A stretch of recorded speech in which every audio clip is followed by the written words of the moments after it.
Hi, I'm Camille, and today I'm going to show you how to make a dreamcatcher pendant. It's the same procedure that you'll follow if you want to make a large full-scale dreamcatcher, but I've changed a couple of the supplies so that they're more appropriate for jewelry, and I've scaled it down to about 2 inches, so it's a good size for a pendant, or you can scale it even smaller for earrings, and it's pretty easy. So here are the supplies that you'll need. So we'll start off by making the hoop. You need to have something that you can form your hoop around. I am using powder as my circle mold. You can use whatever you have handy that is the size that you want to make. So measure around and then cut it off. You can play with it a little at this point to try and get the shape perfect. Then you want to make sure that where you cut, it lines up. And then I'm just using a little bit of, this is actually for bandaging wounds. It's like a little paper tape. And it's really easy to work with and it's not bulky. And I'm wrapping just under 1 inch of it around that join so it stays together while I'm working. Now I'm going to cover the hoop in ribbon. Depending on how tightly you wrap, it's going to take between 1 and 2 feet of ribbon to cover the outside of one hoop at this size. And it's a lot easier if you cut the ribbon off of the spool.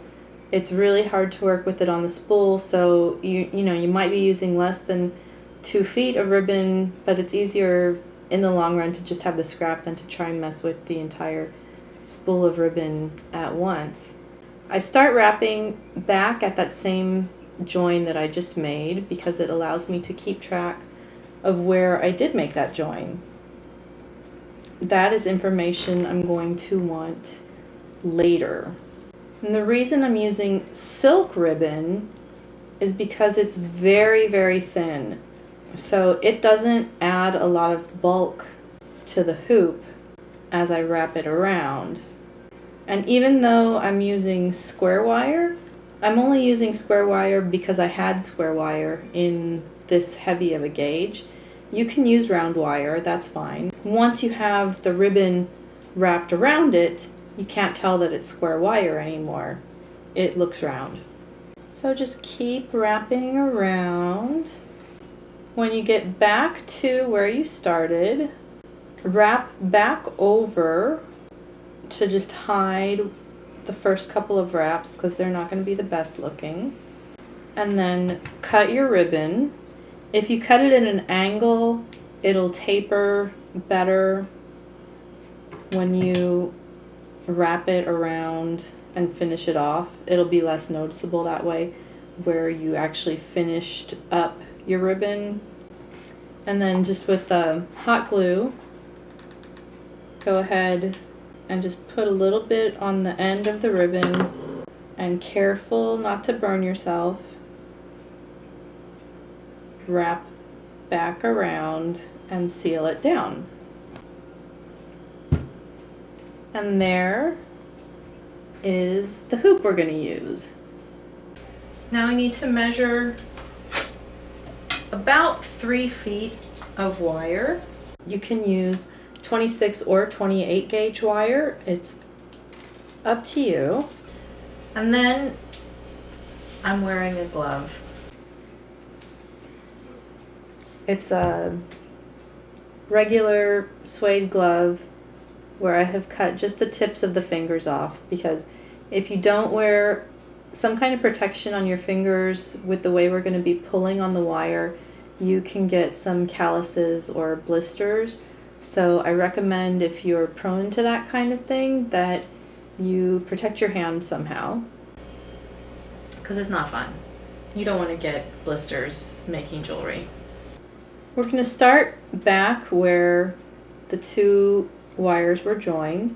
Very gently just sort of shake the edges of the hoop to feel for where that join is. You don't want to pull it apart, you just want to identify it. You don't want to wrap through that join accidentally. So you want to make sure when you start doing this, you're over to the side just a little bit.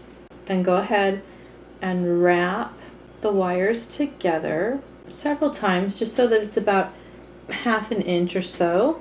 Now we're going to work with the wire always in front, and the thumb of your left hand, if you're following along exactly, is going to be guiding where the wire goes for most of this. So push the wire flat toward the hoop, and then I'm also using my thumb as my measuring device. I'm spacing my joins to this outer circle approximately 1 thumb width apart. And we're going to start weaving. This is very similar to a Viking weave, if you've ever done that. You'll bring the end of the wire under the hoop, between the hoop and this wire that's on top of it, sort of making a knot. Using your thumb as the measure, then you can go ahead and use your other fingers to guide where you want this knot to be made, and then pull it tight. Continue the same way around the entire outer edge of the hoop. Go around the back, between the hoop and the wire, making a knot around this outer hoop. Use your fingers to guide where that knot's going to be on the outer hoop and pull it tight. I didn't mark precisely how far these should be. I don't know how many I'm going to end up with. It changes from each one just depending on how tightly I push these in against my thumb. They don't have to be exact. You want to try and get them as similar as you can.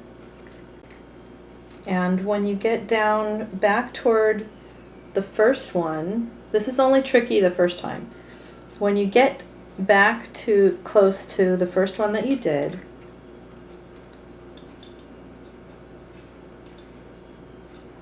you'll need to eyeball it and decide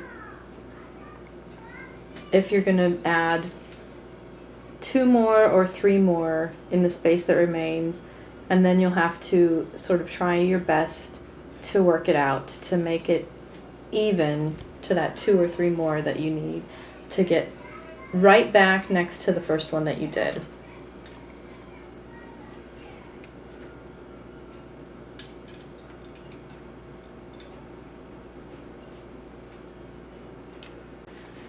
So now instead of going around this outer hoop, I'm going around the wire that I've placed from the first time.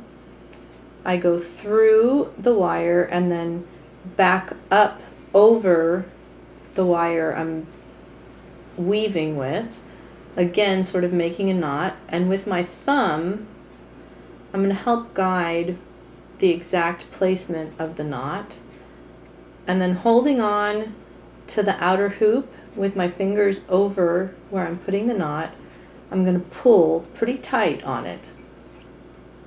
I go between the hoop and that outer wire and then bring it back up in front of itself, making a knot.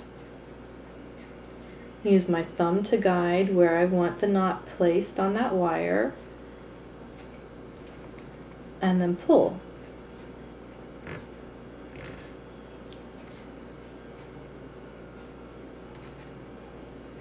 And do it again. There are 2 ways you can do this. You can either make the joins from now on in the center, or you can offset them a little bit to the side. If you make them in the center, you're not going to need as much wire.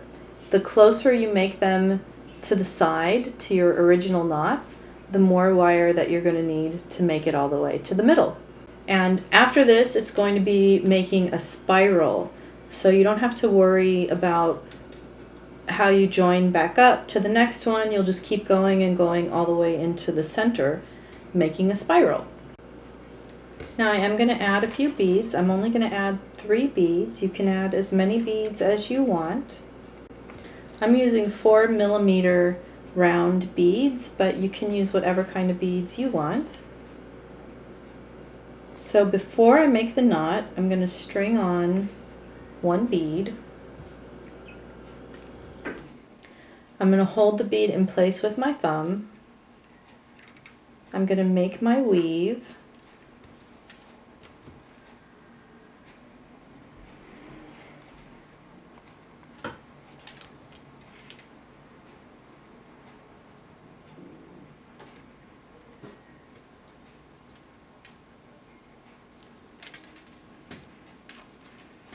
And there I've got 1 bead in my dream catcher.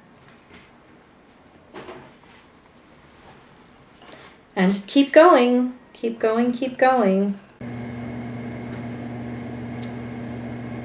Now you do want to leave a hole in the center of the dream catcher.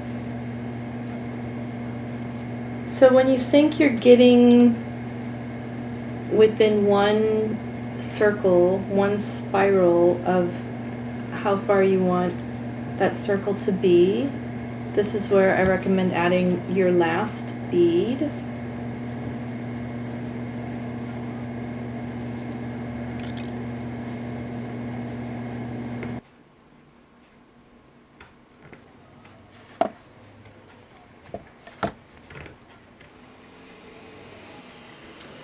Now to close it off, I'm back at my last bead. I'm going to cut off some of this end of the wire that's really gotten bent out of shape, so I have a nice pointy straight edge. And instead of making a loop on this last one, I'm going to pass it right back through the center of this last bead that I added, if I can. And pull it tight, and then trim it off as close as you can to the opening of the bead. And hopefully you can't feel the little edge sticking out. If you can, then just work with your pliers to try and maybe push it back inside the bead a little, or bend it or something so that it's not sticking. There it is. A completed dream catcher pendant.